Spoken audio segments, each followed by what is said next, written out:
Before we get started, special thanks to the newest patron of this channel, ID Armed Reviews. If you want to support the channel and also get early access to reviews, credits at the end of videos, and also special exclusive content, then go down to the description, click the link, and sign up. Now then, on to the review. Read the disclaimer, doofus. And please contact us through this email address with questions or fan art. And support this series on Patreon for early access to reviews and credits at the end of videos. Thank you for your support.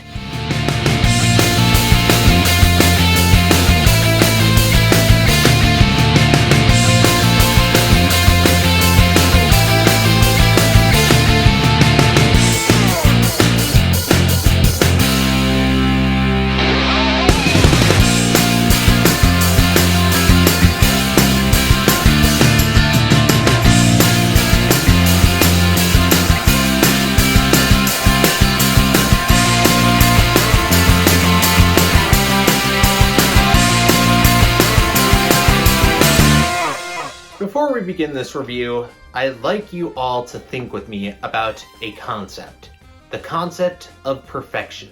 It is both ancient, nebulous, and looks different for everyone. Not unlike the horrific outer gods of H.P. Lovecraft's Cthulhu mythos. For some, the perfect figure might look like Earthrise Skylynx, with its very loud ratchet joints and its goofy serpenty smile. Others might cite the Jet Viacon. I am not one of those people.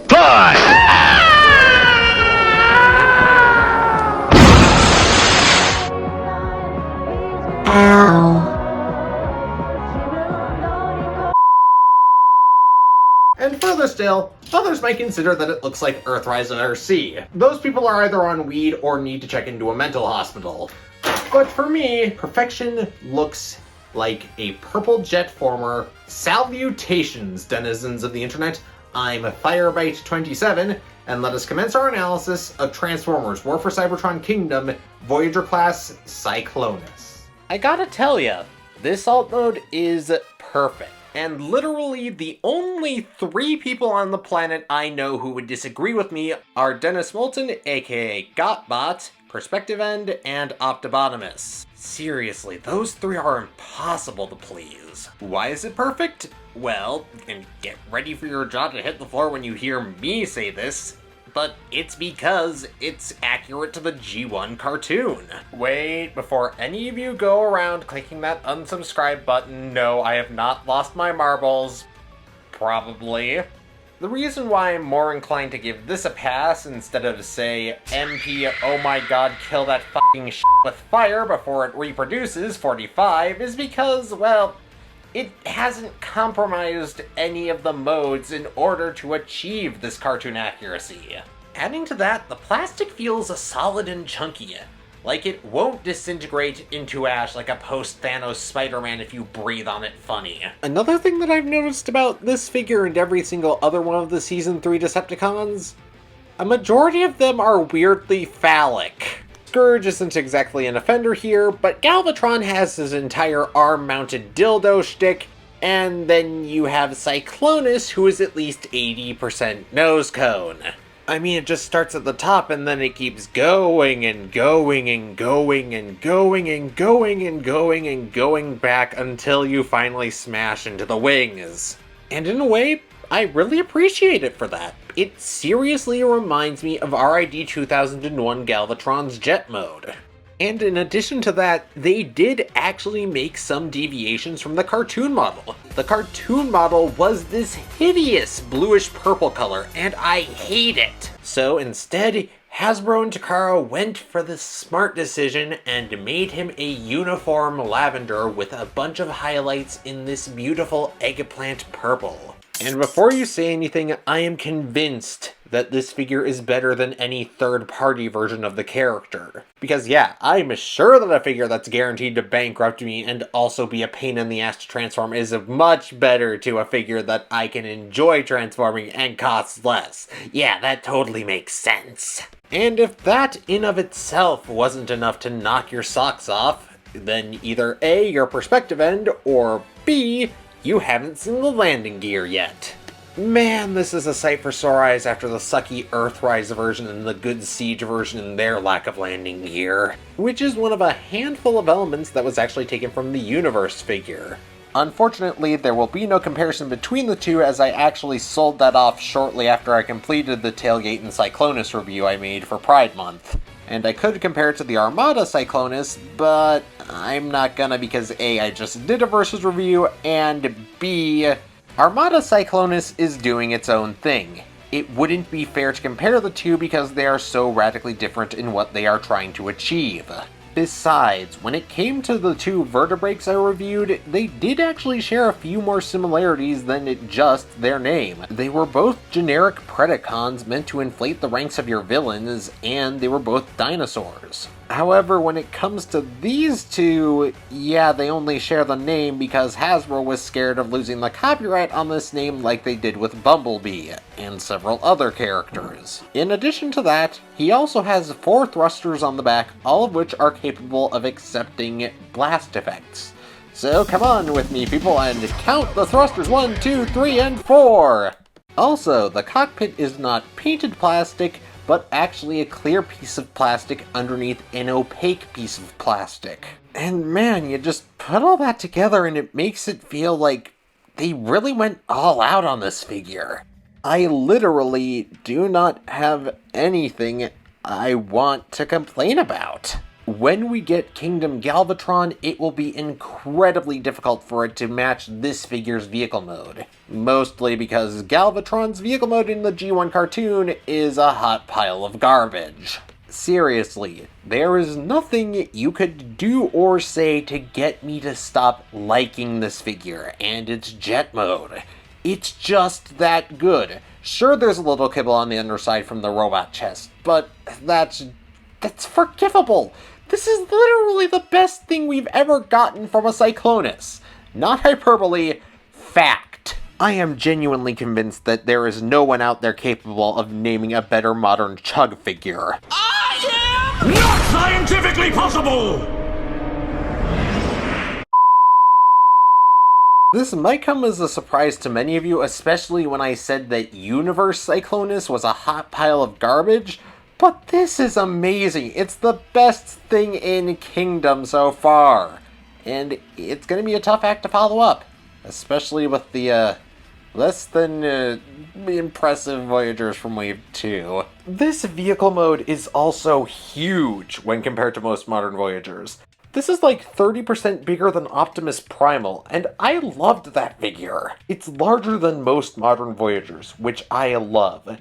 Though, to give you some reference, let's do some size comparisons. Here's Voyager Cyclonus next to my last review, War for Cybertron Kingdom Vertebrate and Prime Beast Hunters Vertebrate, the last Jedi reviewed, Energon Megatron, the last Voyager I reviewed, Kingdom Optimus Primal, Armada Power Link Cyclonus and his Minicon Crumple Zone, a standard Qtama, a standard can of sparkling water, and Fraudside. I know I've already used this word a dozen times in this review, but this jet mode is perfect. It's just so amazing that they managed to fit so much and so much cartoon accuracy into a vehicle mode that I don't think I wanted to be cartoon accurate. It's glorious, it's magnificent, and I think I'm going to stop gushing now so I can just get on to the transformation.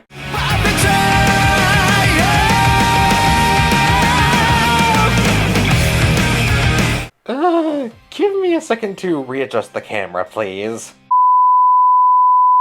Okay, I know I've gushed a lot today, but man, the transformation is just where it all comes together, man. I feel that special mention needs to be given first and foremost to the legs that contain themselves so well with an elegant series of panels, and on top of that, extend and stretch out like taffy to be perfectly proportionate, while the nose cone splits up and folds in on itself 3 times. It's more than just clever, it's beyond creative. It is Genius! Monosuke! and actually genuinely manages to prove just how much the designers can do with the limited budget they have today when they really stretch their muscles. Like, there are some moves here that I would expect and probably never get from a third-party Transformer. And I know a lot of people have complained about the figures getting smaller these days, but do you see the size of this guy? He is enormous! He makes a better leader than most leader class figures these days. Hey, Thunderwing, how's the weather down there? Oh, I can't really tell you, Cyclonus. Perhaps you could tell me what the cell reception's like up there, you smart bastard. The transformation and the figure itself are best described in a single phrase. Simple solutions to complicated problems. For example, getting things cartoon accurate is very difficult on paper, but they've made it very easy in the flesh because of all the smart engineering they did. The gun won't fit because we have the arm sculpted weird? No problem. We'll just sculpt the gun so that it can fit over the arm without any issue. And unfortunately, even though he does come with a gun, he doesn't come with a sword, so IDW fans might want to tamper their expectations. And the gun can power link. This is something that I should have brought up a while ago, but it turns out a lot of modern weapons can actually fit minicons onto them. Don't believe me? Look. No, not a single one of these figures has the little peg in the side of the port for power linking cut off. They are all attached for realsies. The reverse is also true, so you can take weapons from the fossilizers, modulators, or weaponizers and turn them into parts on your Armada figures, though it does clash spectacularly. Oh, and there's light piping, as if I couldn't love this figure anymore. One of my favorite parts of Transformers figure design makes a triumphant return, and it works splendidly. Especially since one complaint that I hear constantly, even though I disagree with it, is that whenever light piping is used on a figure, and the light isn't shining directly behind or above said figure to pass through said eyes, they look dead. And in this case, even when there isn't a light directly above the figure, the light piping still functions. Also, I'm very pleased to report that the head sculpt is not hideous, unlike Studio Series Blur. Ugh, god, it's like an Egyptian burial mask.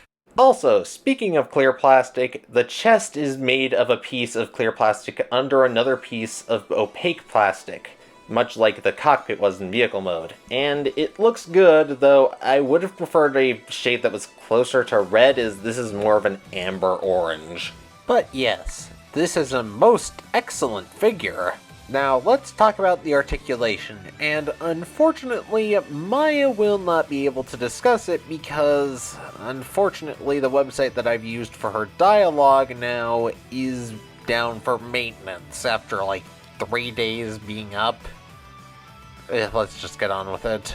The head is on a ball joint, which is connected to the neck, and the neck itself is connected to the torso on a hinge joint for looking upwards and downwards. Then we have rotation and outward movement at the shoulders, swivel at the bicep, bend at the elbow, swivel at the wrist, rotation at the waist, forward movement, outward movement, and backward movement at the hips, swivel at the thighs, double bend at the knees, and the foot rocks forward and tilts at the ankle. Needless to say, with all this great articulation, this guy can get down. Get down, you little power, the fool, and the sense tonight, kimochi, 二人で一緒にね. As I've been saying over the course of this review, Cyclonus has made cartoon accuracy work in his favor. And that's because, unlike most cartoon accurate figures, it doesn't look cheap. As I mentioned in my Warpath review, G1 cartoon models were meant to be cheap and easy to animate, so they wouldn't blow their budget on the animation. And as such, for me personally, whenever you follow the show model to a T, it makes the figure feel like a ripoff because it looks like something that's cheap and inferior and just made with as little expense as you possibly could. And even in spite of the cards being stacked against it, with my disdain for cartoon accurate figures, at least with regards to G1, this figure became my favorite from the Kingdom line. Best thing I can say about this figure is that it feels like a quote-unquote anti-ripoff. What I mean is, when I got it out of the box, I felt as though I was paying less for more, like Really? This was just 30 bucks?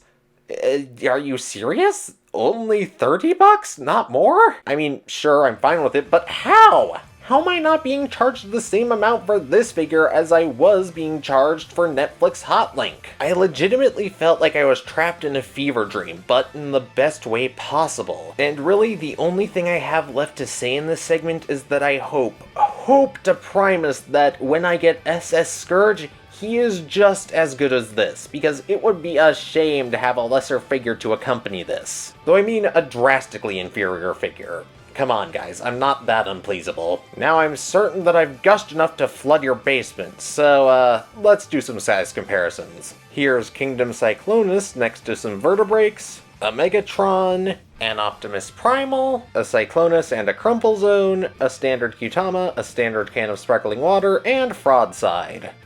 So, yeah, Cyclonus is perfect. It's the best thing that I own in my collection right now. In terms of engineering, articulation, God, it's just got the works. It's a pure 10 out of 10 for me. And yes, I know that's high praise for this figure, but it is amazing. And again, we've ditched the whole idea of the score system being a tier recommendation. So go out and get this figure. You will not be disappointed by it. And with that being said, this is Firebites 27 over and out. And don't forget, get Cyclonus!